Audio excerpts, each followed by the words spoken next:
Hi friends, welcome to ತನು ಸ್ವಯಂ ಅಡುಗೆ. ಇವತ್ತಿನ ದಿನ ಒಂದು ಕ್ವಿಕ್ಕಾಗಿ ಪುದೀನ ಚಿಕನ್ ಯಾವ ರೀತಿ ಮಾಡೋದು ಅಂತ ತೋರಿಸ್ತಿದ್ದೀನಿ.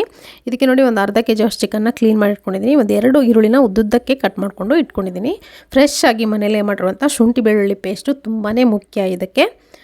ಬನ್ನಿ ಹಾಗಿದ್ರೆ ಇದನ್ನು ಹೇಗೆ ಮಾಡೋದು ಅಂತ ನೋಡೋಣ. ನಾನಿಲ್ಲಿ ಸಣ್ಣದಾಗಿ ಕಟ್ ಮಾಡಿರುವಂಥ ಪುದೀನ ಸೊಪ್ಪು ಹಾಗೆ ಕೊತ್ತಂಬರಿ ಸೊಪ್ಪು ಒಂದು ಅರ್ಧ ಹಿಡಿಯಷ್ಟು ತೊಗೊಂಡಿದ್ದೀನಿ.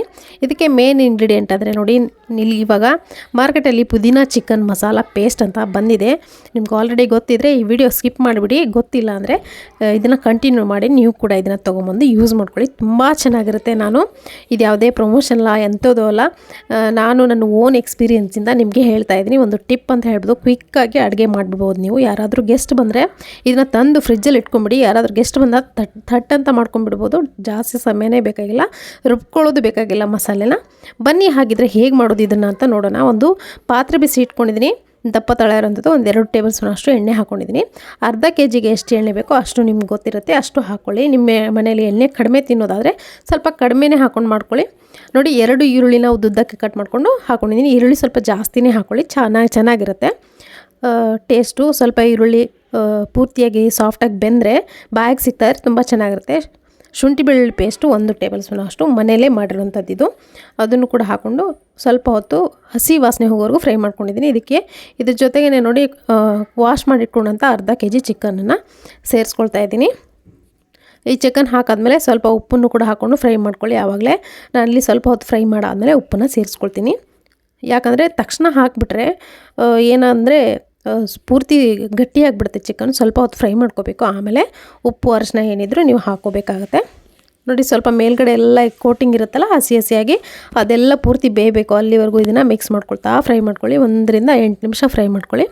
ಇವಾಗ ಆವಾಗಲೇ ಕಟ್ ಮಾಡಿ ಇಟ್ಕೊಂಡಂಥ ಕೊತ್ತಂಬರಿ ಸೊಪ್ಪು ಹಾಗೆ ಪುದೀನ ಸೊಪ್ಪನ್ನು ಕೂಡ ಹಾಕ್ಕೊಂಡಿದ್ದೀನಿ. ಜೊತೆಗೆ ಉಪ್ಪನ್ನು ಕೂಡ ಹಾಕ್ಕೊಂಡಿದ್ದೀನಿ. ನಾನಲ್ಲಿ ಕಲ್ಲುಪ್ಪನ್ನು ಬಳಸ್ತೀನಿ. ಟೇಸ್ಟು ತುಂಬ ಚೆನ್ನಾಗಿ ಬರುತ್ತೆ ಕಲ್ಲುಪ್ಪು ಹಾಕೋದ್ರಿಂದ. ಈ ನಾನ್ ವೆಜ್ ಅಡುಗೆಗಳಿಗೆಲ್ಲ ಅಥವಾ ಕರಗುವಂಥ ಅಡುಗೆಗಳಿಗೆಲ್ಲ, ಸಾಂಬಾರು ಥರ ಅಡುಗೆಗಳಿಗೆಲ್ಲ ಸ್ವಲ್ಪ ಕಲ್ಲುಪ್ಪನ್ನೇ ಬಳಸಿ ಆದಷ್ಟು. ಆವಾಗ ಬೇಗ ಆಗುತ್ತೆ ಅಡುಗೆ, ಟೇಸ್ಟ್ ಕೂಡ ಚೆನ್ನಾಗಾಗುತ್ತೆ. ಮುಚ್ಚಿ ಬೇಯಕ್ಕೆ ಬಿಡ್ತೀನಿ. ಲೋ ಫ್ಲೇಮ್ ಇಟ್ಕೊಂಡು ಬೇಯಕ್ಕೆ ಬಿಡಿ. ಜಾಸ್ತಿ ಸಮಯ ಬೇಡ. ಚಿಕನ್ ಬೇಯೋಕ್ಕೆ ಏನು ಜಾಸ್ತಿ ಸಮಯ ತೊಗೊಳ್ಳೋದೇ ಇಲ್ಲ. ಒಂದು 2 ರಿಂದ 3 ನಿಮಿಷದಲ್ಲಿ ಬೆಂದುಬಿಡುತ್ತೆ. ನೋಡಿ ಯಾವ ರೀತಿ ಬೆಂದಿದೆ ಅಂತ. ಆಲ್ಮೋಸ್ಟ್ ಬೆಂದಿದೆ. ಇನ್ನೊಂದು ಸ್ವಲ್ಪ ಸಾಫ್ಟಾಗಿ, ಮಕ್ಕಳಿಗೆ ಏನಾದರೂ ಸಾಫ್ಟಾಗಿ ಬೇಯಿಸ್ಬೇಕು ಅಂದರೆ ಇನ್ನೊಂದು ಸ್ವಲ್ಪ ನೀವು ಬೇಯಿಸಿದ್ರೆ ಸಾಕಾಗತ್ತೆ. ಈಗ ನೋಡಿ, ಈ ಟೈಮಲ್ಲಿ ನಾನಿಲ್ಲಿ ಅರಿಶಿನ ಪುಡಿನ ಹಾಕ್ಕೊಳ್ತಾ ಇದ್ದೀನಿ. ಒಂದು ಅರ್ಧ ಟೀ ಸ್ಪೂನ್ ಆಗೋಷ್ಟು ಅರಿಶಿನ ಪುಡಿ. ಜೊತೆಗೆ ಹೇಳಿದ್ನಲ್ಲ ನಾನು ಆವಾಗಲೇ, ಈ ಥರ ಪುದೀನ ಚಿಕನ್ ಮಸಾಲ ಸಿಗುತ್ತೆ ಮಾರ್ಕೆಟಲ್ಲಿ. ನೀವು ತಂದು ಇಟ್ಕೊಂಬಿಡಿ ಫ್ರಿಡ್ಜಲ್ಲಿ. ಥಟ್ಟಂತ ಯಾರಾದರೂ ಗೆಸ್ಟ್ ಬಂದರೆ ಯಾವುದೇ ಮಸಾಲೆ ರುಬ್ಬೋದೇ ಬೇಡ. ಥಟ್ಟಂತ ಚಿಕನ್ ತರೋದು, ಎಲ್ಲ ಹಾಕಿ ಚೆನ್ನಾಗಿ ಕುದಿಸೋದು ಅಷ್ಟೇ. ಆಯಿತು, ಥಟ್ಟಂತ ರೆಡಿ. ಪುದೀನ ಚಿಕನ್ ಮಸಾಲ ರೆಡಿ ಆಗುತ್ತೆ. ಟೇಸ್ಟ್ ಅಂತೂ ಅಲ್ಟಿಮೇಟಾಗಿರುತ್ತೆ.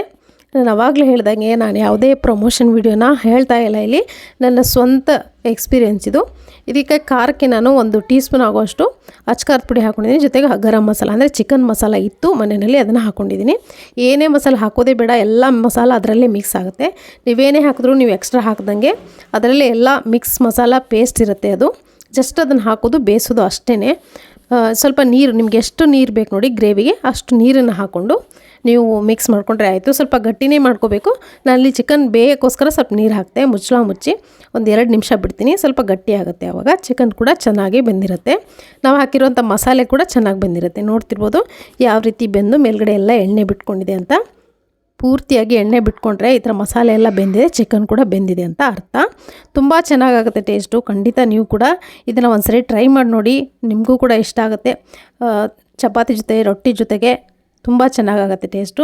ನಾನಿವಾಗ ಒಂದು ಮಿಕ್ಸಿಂಗ್ ಬೌಲ್ಗೆ ಸರ್ವ್ ಮಾಡ್ಕೊಳ್ತಾ ಇದ್ದೀನಿ. ಈ ಸರ್ವಿಂಗು, ಪ್ಲೇಟಿಂಗು, ಡೆಕೋರೇಷನ್ ಎಲ್ಲವೂ ನಿಮಗೋಸ್ಕರ, ನನಗೋಸ್ಕರ ಅಂತೂ ಖಂಡಿತವಾಗ್ಲೂ ಅಲ್ಲ. ನಿಮಗೋಸ್ಕರ ಇಷ್ಟೆಲ್ಲ ಡೆಡಿಕೇಟೆಡ್ಡಾಗಿ ನಾನು ವೀಡಿಯೋಸ್ಗಳನ್ನ ಮಾಡ್ತಿರ್ಬೇಕಾದ್ರೆ ನನಗೋಸ್ಕರ ಒಂದೇ ಒಂದು ಲೈಕ್ ಕೊಡೋದ್ರಲ್ಲಿ ಯಾವುದೂ ತಪ್ಪಿಲ್ಲ ಅಂದ್ಕೊಳ್ತೀನಿ. ಖಂಡಿತವಾಗ್ಲೂ ವಿಡಿಯೋ ನೋಡಾದ್ಮೇಲೆ ಒಂದು ಲೈಕ್ ಮಾಡೋದನ್ನು ಮರಿಬೇಡಿ. ಹಾಗೆ ನಮ್ಮ ಚಾನಲ್ಗೆ ಯಾರು ಸಬ್ಸ್ಕ್ರೈಬ್ ಮಾಡ್ಕೊಂಡಿರೋ ದಯವಿಟ್ಟು ಸಬ್ಸ್ಕ್ರೈಬ್ ಮಾಡಿಕೊಂಡು ವೀಡಿಯೋಸ್ಗಳನ್ನ ನೋಡಿ. Thank you.